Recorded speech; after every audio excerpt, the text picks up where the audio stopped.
രാജ്യത്ത് കോവിഡ് വ്യാപനം രൂക്ഷമാകുകയാണ്. സംസ്ഥാനത്ത് കോവിഡ് പരിശോധന നിർബന്ധമാക്കാൻ പോകുകയാണ്. പനി, ശ്വാസസംബന്ധമായ അസുഖം എന്നീ ലക്ഷണങ്ങളോടെ ആശുപത്രിയിൽ പ്രവേശിക്കപ്പെട്ടവർക്കുള്ള കോവിഡ്-19 പരിശോധന നടത്തണമെന്ന് ആരോഗ്യവകുപ്പ് ഡയറക്ടർ പുറത്തിറക്കിയ സർക്കുലറിൽ വ്യക്തമാക്കുന്നുണ്ട്. റാപ്പിഡ് ആന്റിജൻ ടെസ്റ്റ് നടത്തി ഫലം നെഗറ്റീവാണെങ്കിൽ RT-PCR ചെയ്യണമെന്നും ആരോഗ്യവകുപ്പ് നിർദ്ദേശിച്ചിട്ടുണ്ട്. രോഗം ഗുരുതരമാകാൻ സാധ്യതയുള്ളവർക്ക് മാസ്ക് നിർബന്ധമാക്കിയിട്ടുണ്ട്. കോവിഡ് രോഗികളെ പ്രത്യേക വാർഡിൽ പാർപ്പിക്കണമെന്നും നിർദ്ദേശമുണ്ട്. കേരളത്തിൽ നിലവിൽ 1000-ന് മുകളിലാണ് കോവിഡ് രോഗികൾ ഉള്ളത്. രാജ്യത്ത് ഏറ്റവും കൂടുതൽ കോവിഡ് രോഗികളുള്ളത് കേരളത്തിലാണ്.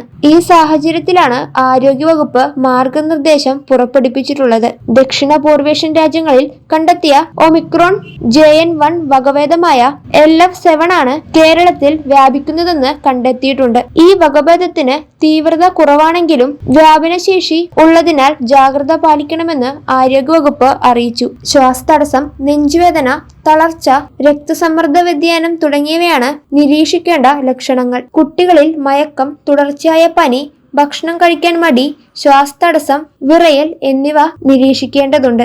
എന്നീ രോഗലക്ഷണങ്ങൾ ഉണ്ടെങ്കിൽ വൈദ്യപരിശോധന നടപ്പിലാക്കണം. രോഗം ഗുരുതരമാകാൻ സാധ്യതയുള്ളവർ പൊതുസ്ഥലങ്ങളിൽ മാസ്ക് നിർബന്ധമായി തന്നെ ഉപയോഗിക്കേണ്ടതാണ്. പ്രായമായവരും ഗർഭിണികളും ഗുരുതര രോഗമുള്ളവരും മാസ്ക് ധരിക്കേണ്ടതാണ്.